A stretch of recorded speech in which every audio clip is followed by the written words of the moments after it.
Tá, então hoje a gente vai falar de eclipses, dos nodos e da astrologia kármica que entra a Lilith também, tá? E outros temas aí que é algumas curiosidades, como eu falei lá, Revolução Solar, e aí depois a gente só faz prática. Então, a astrologia tropical, ela define, né, um método de estudo baseado nas fases da Lua. Então, quando a Lua está cheia, quando ela está minguante, quando ela está nova e quando ela está crescente, que são as 4 fases que a gente aí considera. A Lua nova, ela sempre vai estar posicionada entre o Sol e a Terra. E elas vão estar na mesma direção, como se fosse uma linha reta, tá? A face da Lua voltada para a Terra, ela não vai estar iluminada, e por isso que a gente não consegue ver a Lua nova. Então, com o passar dos dias, né, a Lua vai ficando mais visível, que ela entra na fase seguinte, que é a fase crescente. Toda vez que tem uma conjunção entre o Sol e a Lua, nós estamos em Lua nova. A lua crescente ou quarto crescente, como costumam também falar, a lua ela já está num semicírculo, tá? E aí, o lado da lua que aparece nessa fase, ela depende de qual hemisfério a gente está observando, se é no hemisfério norte ou se é no hemisfério sul. Então, quando é no hemisfério sul, que é a nosso caso, né, que nós estamos na região do hemisfério sul, Brasil, a parte convexa da lua ela está apontada mais para o oeste.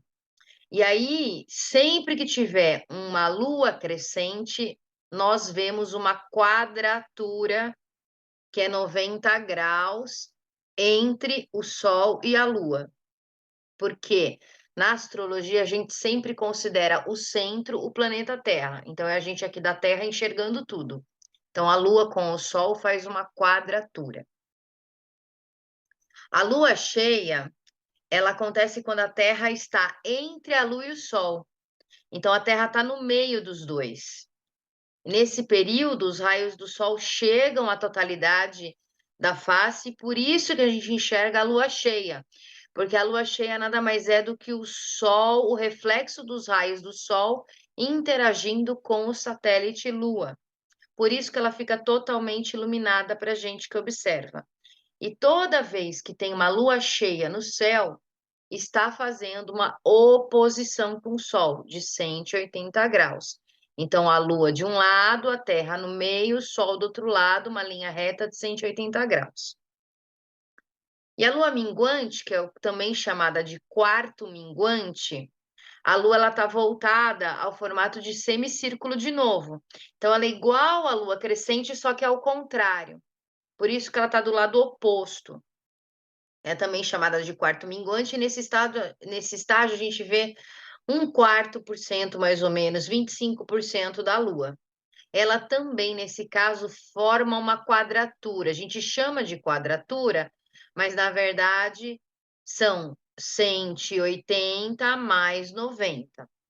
Então, uma é 0 graus, que é a lua nova, a crescente é 90 graus, a cheia é 180 graus e o quarto minguante é 180 mais 90. Que dá aqui, vamos fazer a continha, que eu não sei de cabeça, 180 mais 90, 270 graus.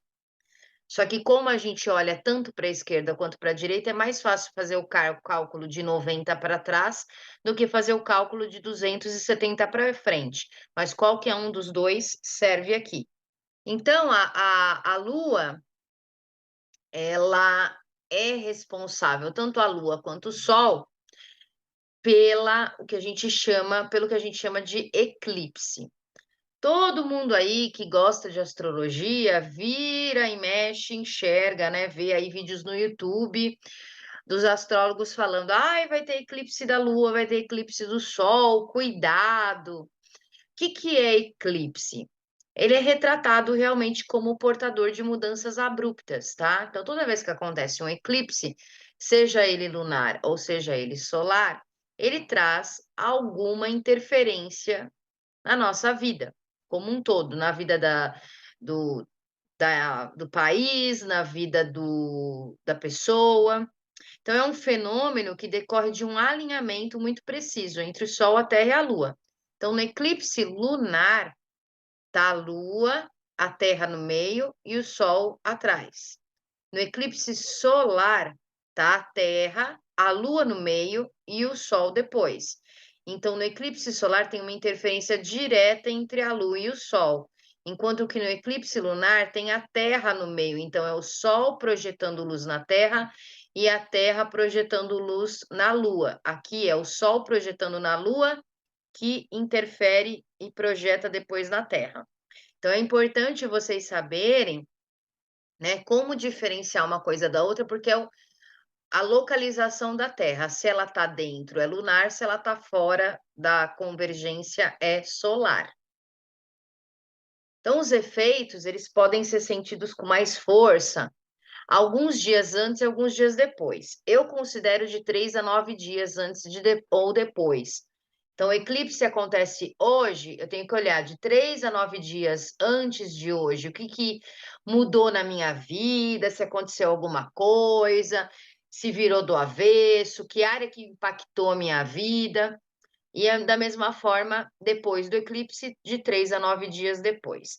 Tem astrólogos que consideram 7 dias, 6 dias, até 6 dias, mas nunca passa de 9, tá? E o eclipse, ele pode impactar o nosso mapa natal também, ou o mapa que a gente estiver olhando, porque hoje eu vou ensinar aqui o mapa natal. Nosso mapa natal é o nosso registro, a nossa assinatura cósmica. Então, no dia, hora, minuto e local que a gente nasceu, tirou-se uma fotografia do céu, como eu já expliquei para vocês no início desse curso, e aquilo representa a sua digital cósmica. Só que imagine que o mapa natal é uma pizza inteira, tá? Quando a gente quer olhar um pedacinho só da pizza, a gente faz um cálculo chamado revolução solar. E nesse cálculo de revolução solar, a cada ano, como tem eclipse solar e eclipse lunar, a gente vai conseguir entender que época, que casa, que signo da nossa vida está impactando aquele eclipse. E aquele eclipse, seja ele solar ou lunar, ele pode ter uma extensão. É claro que quanto mais meses passa, mais perde a força. Então, a gente considera que ele impacta de 1 até 6 meses depois da sua ocorrência, ou até o próximo eclipse ocorrer. Via de regra, nós temos geralmente 4 eclipses, 2 solares e 2 lunares ao longo de um ano, tá? E pelo que eu vi no mapa de vocês, nenhum de vocês teve um eclipse quando nasceu. É muito difícil você nascer no dia em que está acontecendo um eclipse. Mas poderia acontecer de repente, vocês pegarem o mapa de alguém e consultar no Google se teve eclipse naquele dia ou naquela data. Eu, por exemplo, Bruna, se eu não me engano, teve eclipse de lua uns dias antes de eu nascer, mas foi antes do dia do meu nascimento. Não é no dia exato. É claro que quando tem no dia exato, isso pode gerar um impacto gigantesco, tá? Mas a gente observa ao longo dos anos isso. Então, toda vez que eu fizer aniversário, quando a gente faz aniversário, a gente tem o que a gente chama de retorno do sol. Então, se eu nasci no dia 3 de maio, todo ano, no dia 3 de maio, o meu sol volta para o mesmo ponto da minha carta de Natal, do meu mapa natal, que é a minha assinatura cósmica. E aí é o pedacinho da pizza que eu analiso. Então, eu não vou analisar a pizza inteira, eu vou só analisar um pedaço, que é o que acontece nos 12 meses entre um aniversário e outro. Isso a gente chama de revolução solar, e lá no final desta aula eu vou explicar um pouco melhor, tá? Mas só para vocês entenderem, os eclipses são difíceis de acontecer na carta natal ou no mapa natal. Porém, toda vez que a gente analisa o pedacinho da pizza, que é a revolução solar, eles vão aparecer em determinados momentos do ano. E aí isso também é legal de se observar.